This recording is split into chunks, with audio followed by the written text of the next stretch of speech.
Good morning, I'm Grant Reed from Okavango Guiding School, and this morning I'm going to take you through the procedures to check a weapon before we go to the range. This is the first part of advanced rifle handling. So here's my weapon. First thing I do when I pick up my weapon, magazine empty, chamber is clear, rifle is safe.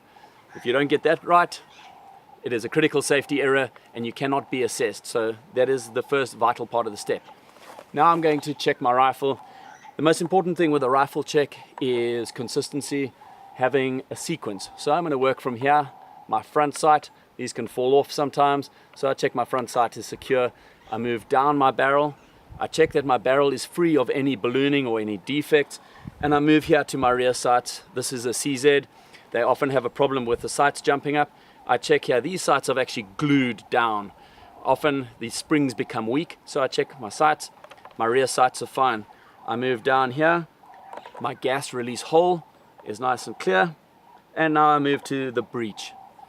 Magazine plate is nice and strong, the feeder plate is good, and now I move back behind my magazine feeder plate, and here is my safety catch. Some people remove the safety catches. We have the safety catch here in place, and this is my bolt release catch. So I'm going to take my bolt out, and we're going to have a look at the bolt just now, but I've seen now that my bolt release catch works fine. Okay, now a very important check, particularly here in Botswana, we often get wasps that make their nests in the barrel. We're going to check that the barrel is clear and free of any obstructions. My extractor inside here is in situation. It's moving nicely.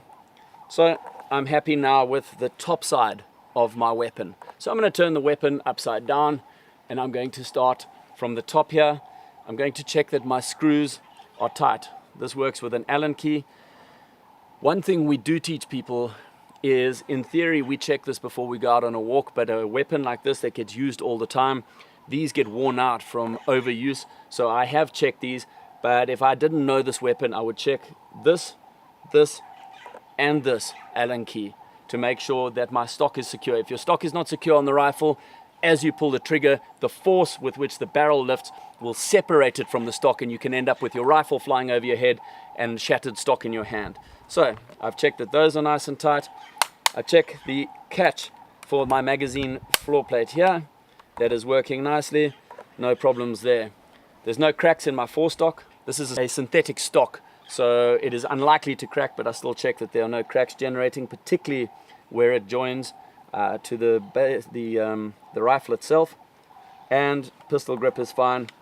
I check the rest of the stock is fine, and my recoil pad is firm. So I've checked my weapon from top to bottom. Right, so my weapon is fine. I'm not going to put it in the sand. I'm going to stick it on my foot, and I'm going to check the bolt. All right, the bolt, although it's a small component, is a vital component of it. This is my bolt face where I'm going to start. I'm going to start at the front like I did with my weapon, and here, right in the front of the bolt face, is the firing pin hole. Firing pin hole is clear. The extractor claw is nice and sharp, and you see now my extractor claw arm is moving freely. The lugs on the side here are still securely fastened. This is my gas release port. If I look inside the gas release port, I can see the firing pin mechanism, so it is unobstructed. All right, as a final check, I can turn the bolt shroud and see my firing pin come out. So I'm confident that my bolt is functioning well. So I'm going to put the bolt back into the weapon and cycle my action 3 times. This tells me that my bolt action is working. My bolt action works. My weapon is ready to go. I'm happy with the condition of this weapon. So it's time now for me to get the ammunition that I require for this 4.58 Winchester Magnum. So now I've requested ammunition. As a guide who works in a lodge, the camp manager may know nothing about ammunition. So it's very important that I check, firstly, the caliber of the ammunition. Check here on the back, and I see that it is a 4.58 Winchester Magnum. That is the correct type of round to be using, and I can see that this is a brass monolithic solid. The case of the round is brass, and you can see the head is the same color. We cannot go walking in areas with potentially dangerous animals like elephant and buffalo, thick-skinned game, with anything other than a monolithic solid. So it's the right type of round, it's the right caliber. The bullet head is not loose. If this bullet head is loose and moves freely, it means that water vapor can get past the bullet head into here where the propellant is, and it can ruin the propellant, and when I pull the trigger I may well have a misfire with my weapon. So the head is tight, the casing is not dented, it's not damaged, the rim is fine, and finally the primer is in good condition. Okay, you can sometimes end up with dummy rounds. We often use dummy rounds for training. Then the primer would be dented. Final check, I give it a shake to see if I can hear the propellant. If I can hear the propellant moving inside, I know that this round has not been subjected to water. So I check each one of these bullets, each one of these rounds, according to the same principle, and I make sure that each of them is good to go, right? So once I've finished checking all of these, I'm now going to cycle these rounds through my weapon to make sure that they move through the bolt action without any problems. Got my weapon immediately. Magazine is empty, chamber is clear, rifle is safe. Never forget that step. Okay, so 5 rounds. We're going to load them in here.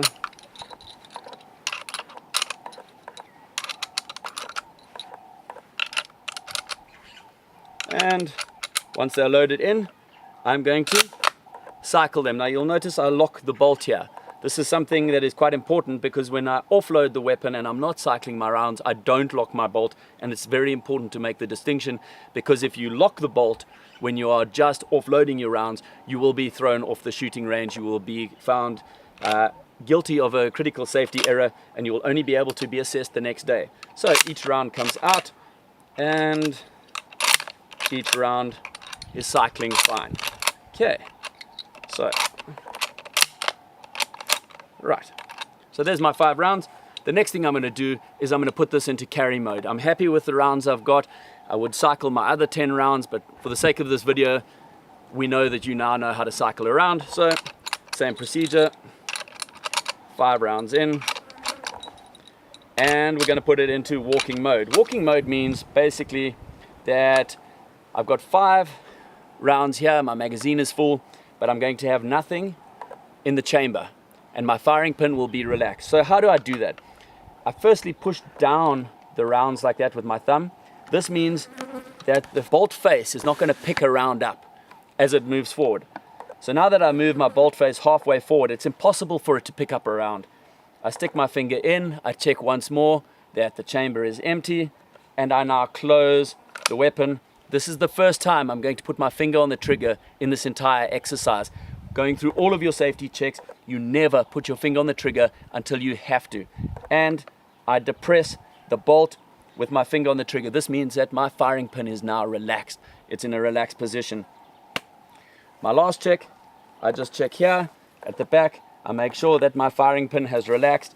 So the firing pin is forward. Even if there was a round in the chamber, this weapon couldn't go off. I am now ready to take my guests on a walk. I now have my weapon ready. We're going to do one more drill in the next video, and that is the blindfold drill.